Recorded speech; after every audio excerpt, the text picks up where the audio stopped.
Good morning and welcome to our Coffee with Theories.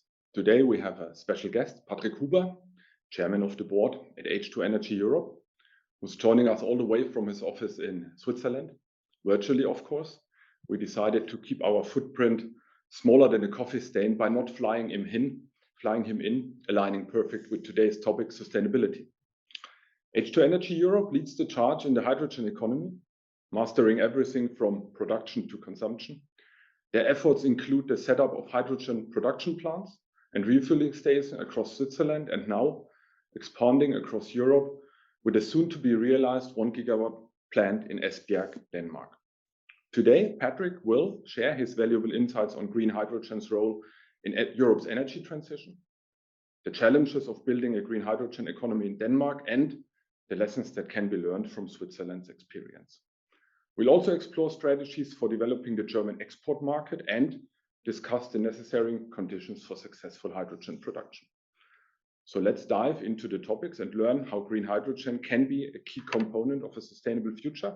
I'm Andreas Wenzel, CEO of the German-Danish Chamber of Commerce, and I'll be asking Patrick some key questions in the next 30 minutes. Please feel free to also use the chat function in the webinar to post yourself questions you would like to raise. We will then, towards the end of our session, follow up on the points you made. Good morning, Patrick. How are you? Morning. Andreas, thank you very much for having me. Thanks for joining us all the way from Switzerland. Patrick, to begin our discussion, could you explain how green hydrogen integrates into Europe's broader energy transition strategy?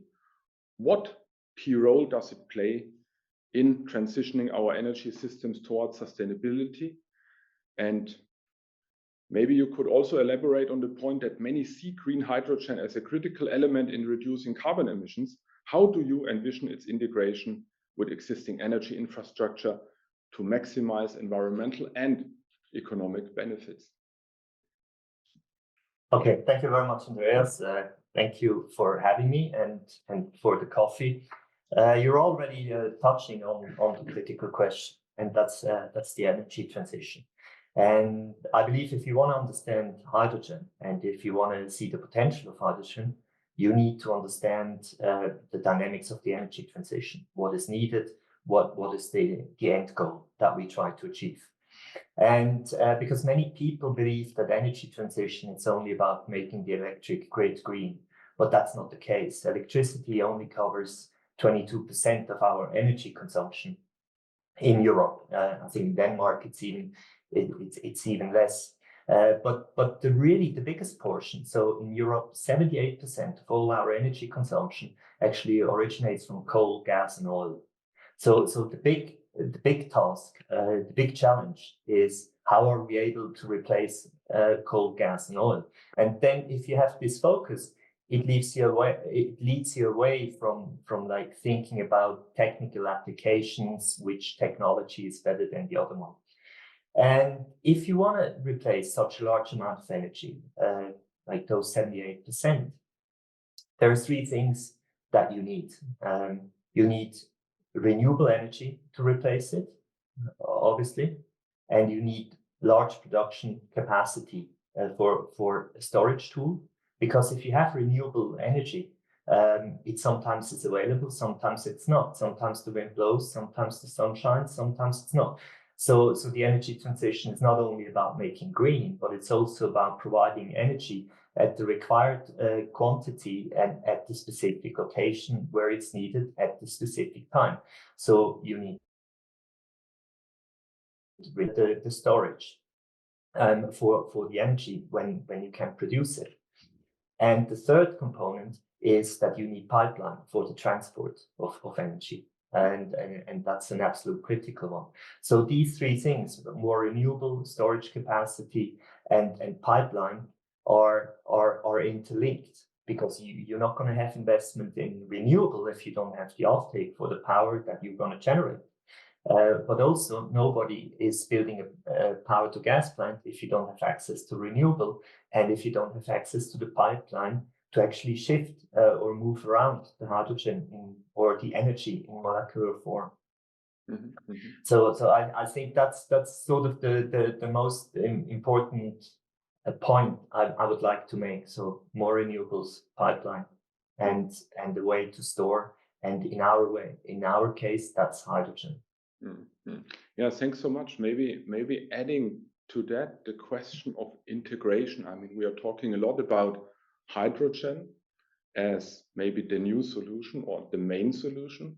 However, hydrogen might not be relevant for all sectors of applications, but we could also look into enlarging the electrification amount of energy consumption. You mentioned 22% in Europe at large. Where do you see priority areas for hydrogen, and how does it integrate with the energy market, the electricity market?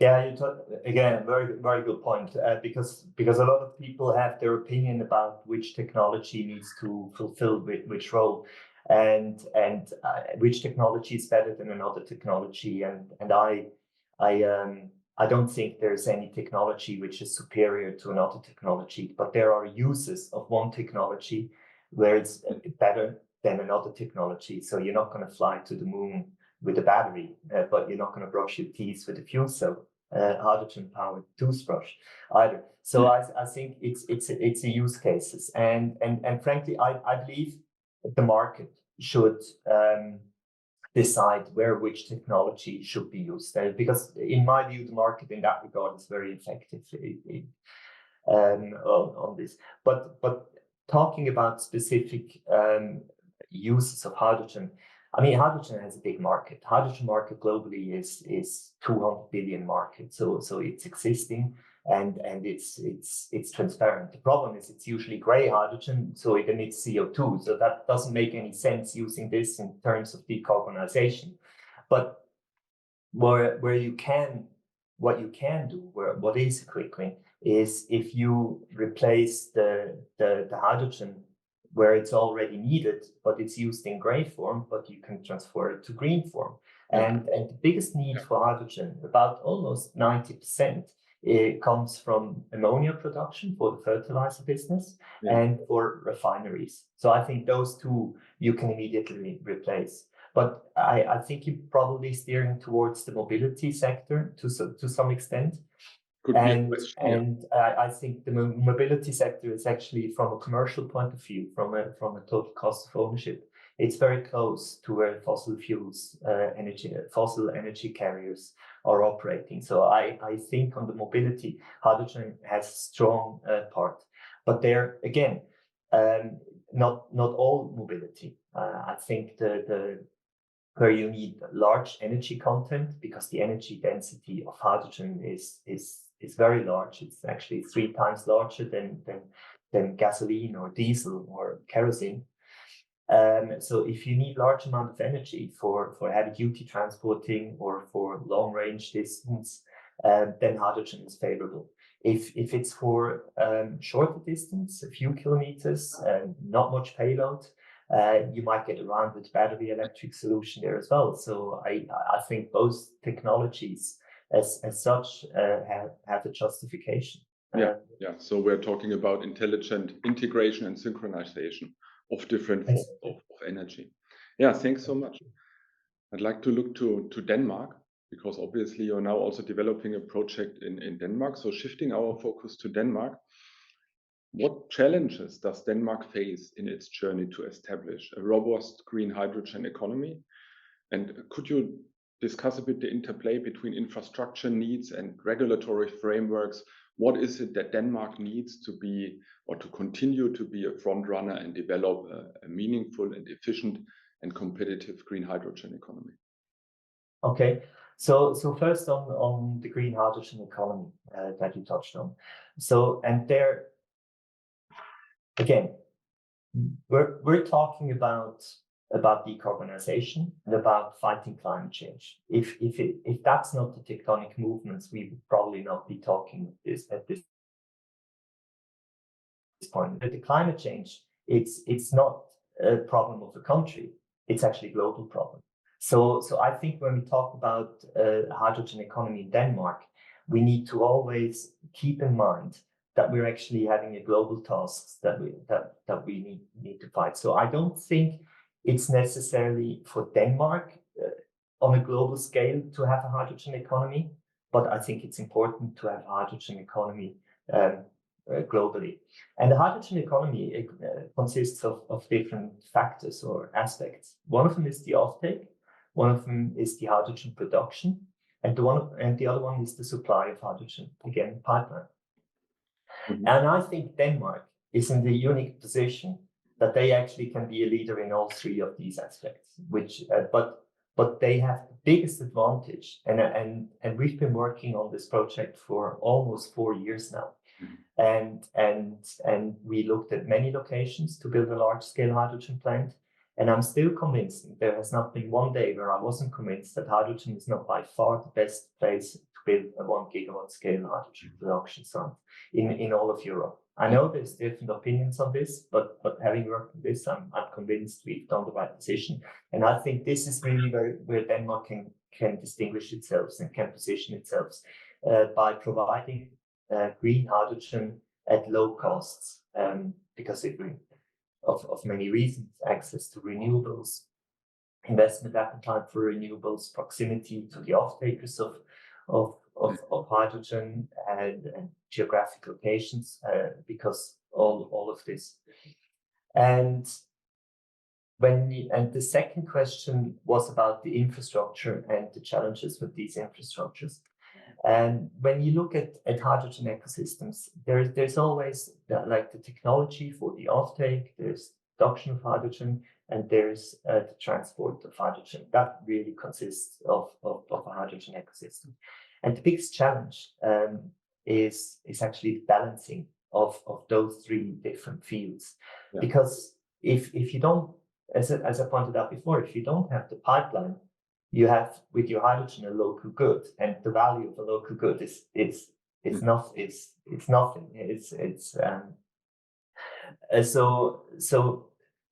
So the challenges is actually to ramp up all aspects: the offtake, the hydrogen production, but also the infrastructure for transportation, in a way that it never ends up being a stranded asset because one component is missing. The balancing of this is critical, and it's the balancing in terms of magnitude of size, and it's the balancing in terms of timing. When is it available? If it's 1 year later available, it might break the business case for anybody else, for the hydrogen producer, if the pipeline is not available.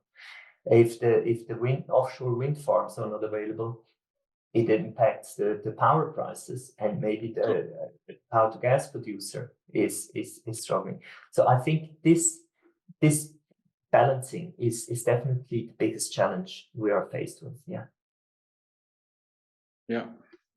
Thanks so much for your insights on that question, and maybe coming back to your experiences in Switzerland, as you are a Swiss company.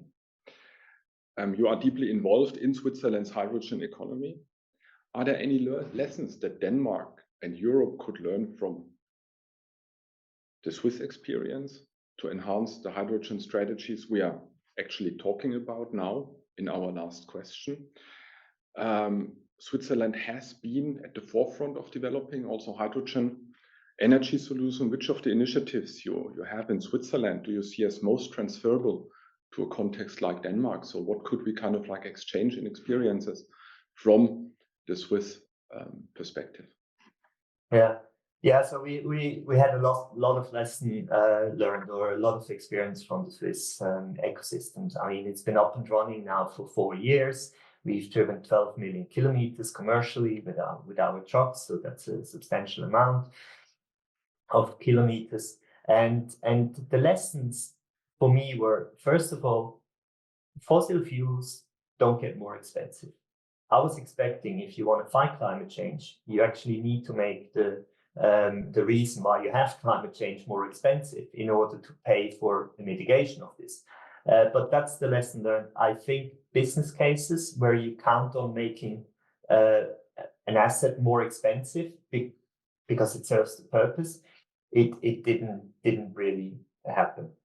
The second the second lesson learned, it takes a long time to establish ecosystems. And Switzerland is very small. We started with a small ecosystem, but to align all producers takes a long time. But I also need to add that the government in Switzerland was extremely passive. They didn't subsidize this initiative in any way, and that took time.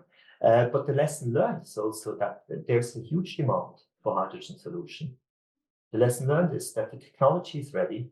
I don't think anyone who has a fuel cell truck in Switzerland wants to get rid of it. Actually, the opposite. Everyone wants to get additional one.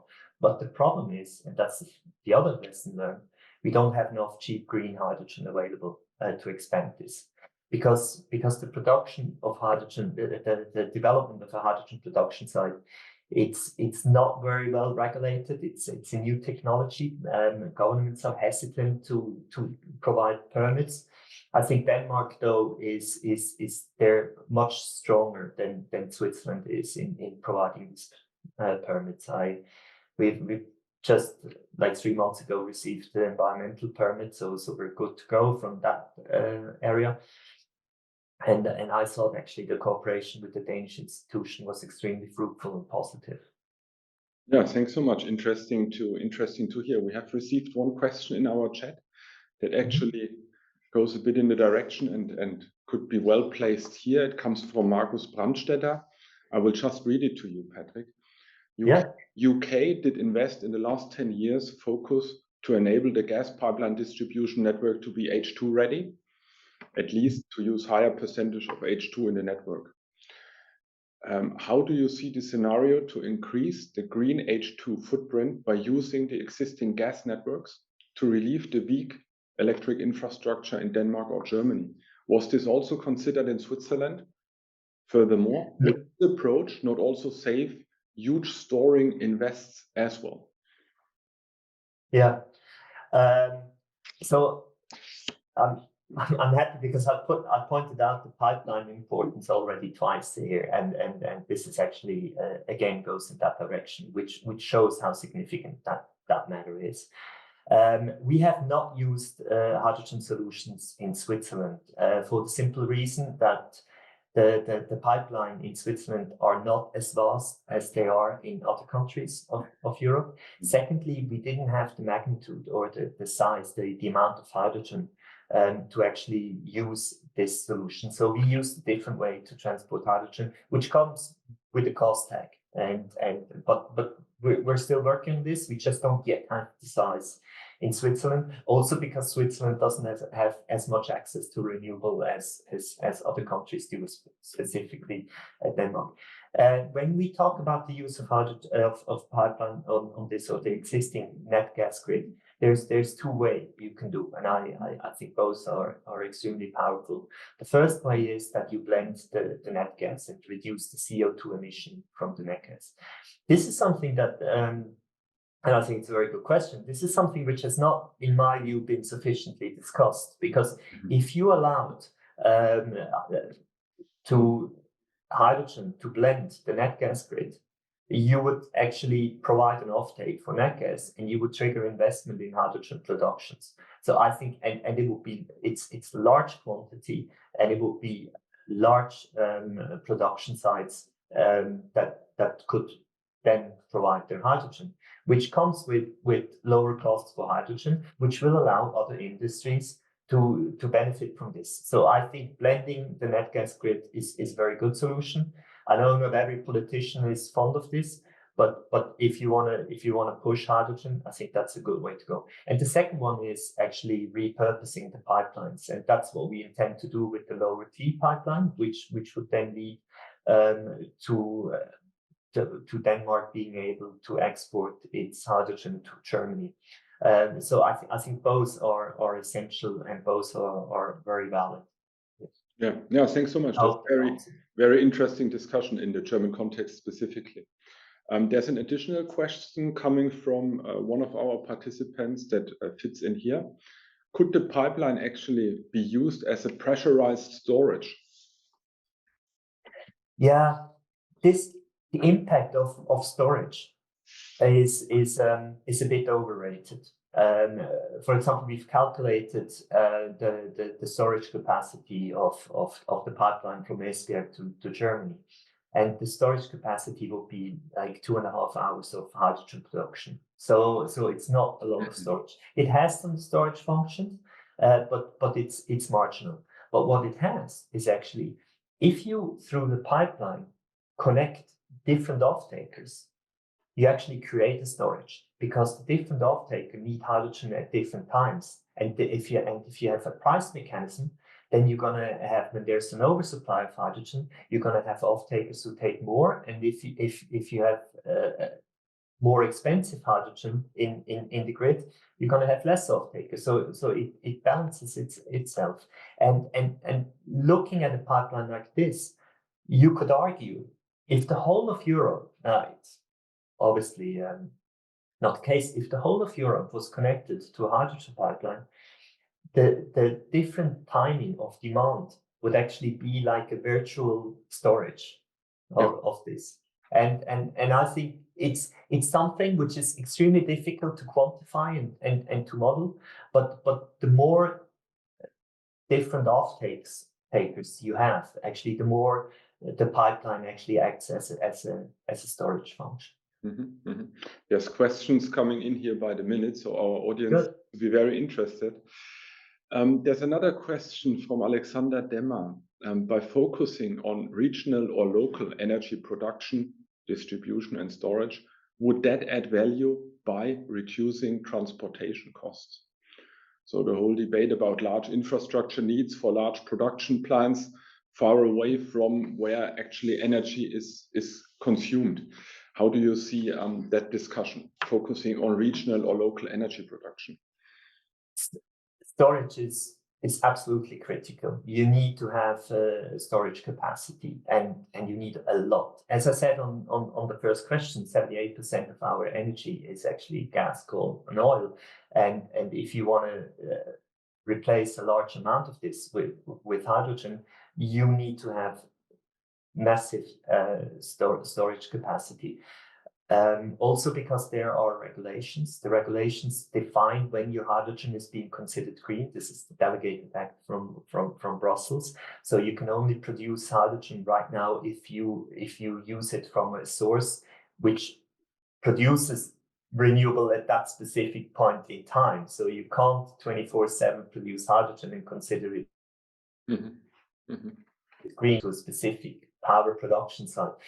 So what you want to do is actually you want to produce as much as possible when the wind is available, or when solar power is available, and you want to be able to store this and to distribute it. And that's massive value. And it's not only value; it's essential. It's critical. It's absolutely important. Yeah. Thanks so much. And I think again, integration and synchronization is key also in that part. I would like to turn our attention a bit more to Germany for our last few minutes that we have, because we spoke about Denmark, Switzerland, and obviously also the project you are developing in Esbjerg is, amongst others, purpose to serve the German market, to serve exports to Germany. How can we develop the German export market here from Denmark with the Danish green hydrogen production? What are the necessary steps to take? How is your view on German offtake of Danish green hydrogen? Okay, so just to start, so we're not building Esbjerg because of the export. In a perfect world, we would be able to offtake all the hydrogen produced in Esbjerg in Denmark as such, and it would come with a cheaper transportation cost, and it would be useful. But we cannot model the demand for the hydrogen at the quantity that we want to be producing. So that's why we want to export it to Germany. But I think from an economic point of view for Denmark, actually having export capacities to Germany is something very strong. And when you ask me about the markets in Germany, to define this, you need to have two observation points. One is technology, is it technologically feasible? And the other one is actually the willingness to pay or the costs. Now, when we go to technology, Germany is a big producer of ammonia, so hydrogen can be used for the ammonia production in Germany. And the technology is existing and ready, so that doesn't need any infrastructural changes from the ammonia producer. Steel makers and refineries, it's the same. Steel makers, it's maybe less dominant to have green steel, but the technology is proven and it's fairly straightforward and simple. So it's not simple, no, but it's a proven technology to use hydrogen for steel making. And refineries, it's like ammonia, it's existing process. In addition, the mobility in Germany is quite strong. So we've expanded the heavy duty truck ecosystem to Germany. We have now roughly 70 trucks on the road. It's going to be 100 by the end of the year. So I think on the technology, and it's ammonia, steel makers and refinery, and on willingness to pay, that's a regulatory question. Like what's price competitive and what are the rules in terms of decarbonization. But I think when it comes to price parity to grey hydrogen, well, then mobility is actually closest to reach the levels to be cost neutral. Yeah, maybe two questions that add to our discussion here. There's one question, and then we'd also need to come to an end in 3 or 4 minutes, Patrick. But there's one question: German companies focus more on corporate sustainability and being able to prove that the consumed energy, green hydrogen, is 100% green of the time. How does H2 Energy planning to prove with COOs to off-takers that their produced hydrogen is green? So I'm not sure I understand. So the question is, how can we actually prove that we produce green hydrogen and not just do some greenwashing on this? Exactly. Well, you have the delegated act on RFNBO, renewable fuels of non-biological origin, and that defines actually very clearly the requirement that you need to fulfill to consider your hydrogen green. What we have is we source the power through our partner company, which directly from renewable power sources, and you have the certificate of origin, how you can prove this, and you're going to have the timing when it's produced, so you can prove that that's actually those specific electrons have been produced with renewable power there. Until 2030, this will need to be done on a monthly basis, but after that it will be at an hourly basis, and it makes no sense otherwise to just shift the chimney somewhere else. And you need green hydrogen. You need to produce the hydrogen green, otherwise it's useless. Yeah, thanks so much. And maybe as a last question, because it fits very much to our discussion here, also coming from the audience, what more could the Danish and also maybe the German government do to promote green hydrogen projects in the respective countries? And is there a role for public-private partnerships in the value chain? So we already spoke about the environment in Denmark, that they are very supportive of the green hydrogen economy. But what more could be done from a government perspective? What would be your view on this? Yeah, so in my view, we already do have an artificial public-private partnership, because Energinet is a public-owned company, and we work very closely and very fruitfully with Energinet on the pipeline distribution. What can be done in Denmark and Germany is, first of all, you need to have the regulations in place. If you don't have the regulations in place, you create a lot of risk for the investors, because regulation might come out in a different way than you have projected it, and that's usually too much. That's a risk you cannot manage, and so so you need to have proper regulation. Yeah. Okay. So that would be the point. You would quick transfer. CO2 pricing. Regulations and CO2 pricing, those are the two things. Yeah, you were breaking up, sorry, but I think that's a very strong message to conclude with, also in terms of what would we expect from governments respectively: a strong and efficient regulation and CO2 pricing. Yeah, we could continue to discuss forever, and there are still questions coming in the chat, and sorry for not being able to respond to them. But concluding today's discussion, I would like to thank Patrick Huber for your valuable insights, and for all of you for attending and contributing to our session. I think a very relevant topic that we've discussed today, and we are very happy to have you, Patrick, and H2 Energy Europe as a member and premium partner of the chamber here, and we are very much looking forward to continue our dialogue and to play a strong role when it comes to green transition, specifically between Germany and Denmark, and the opportunities that exists for both German and Danish companies. So again, thanks so much, Patrick, for your time and your insights, and we are very much looking forward to staying in dialogue. Thanks. Thank you very much, and sorry for having broken up there. My apologies, and thank you very much for the positive feedback from the people. Yeah, thank you. Thanks, Patrick. Yeah, and I would like to ask you to please join us for our next Coffee With on the 4th of June at 8:30 again, where we will welcome Michael Goldman-Pedersen, CEO of Scandlines, to discuss sustainable ship transportation. It's an opportunity to delve into challenges and advancement in environmentally friendly maritime solutions. Again, thank you for participating today. We look forward to having you with us next time and continuing these important conversations. I wish you all a great day. Bye and thanks.